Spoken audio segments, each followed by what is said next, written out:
మీరు ఎప్పుడైనా ఫ్లూట్ చూసారా? ఇది బ్యాంబూ స్టిక్ లాంటి దాంతో తయారు చేస్తారు. వాటిని అడవిలో దాన్ని కట్ చేసి దాన్ని తీసుకొచ్చి వేడితో కాల్చి ఆ వేడి ద్వారా ఆ కష్టం ద్వారా వెళ్ళినప్పుడు అది కాల్చబడి ఒక ఫ్లూట్ గా మార్చబడడానికి దాన్ని హోల్స్ చేస్తారు. అది బాధతోనే వెళ్ళింది, ఇబ్బందితోనే వెళ్ళింది. ఒక రోజు టైం రాగానే అది హెచ్చించబడి ఘనపరచబడి అందరూ వింటున్నప్పుడు అది అద్భుతమైనటువంటి వాయిద్యంగా మారుతుంది.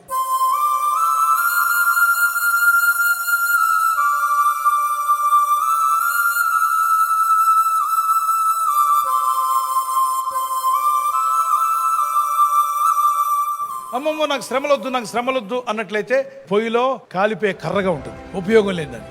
ఈరోజు శ్రమలో వెళ్తున్నావు, కష్టము, బాధ, ఇబ్బందులు, జీవితంలో ఎదురయ్యే ప్రతి సమస్యను చూసి బెదిరిపోకు, దేవునికి దూరంగా వెళ్ళకు. ఎన్నిసార్లు ప్రతికూలమైన పరిస్థితి ద్వారా వెళ్తున్నావో అంతకంటే గొప్ప కార్యాలు దేవుడు జరిగిస్తాడు. Your pains will turn into your blessing.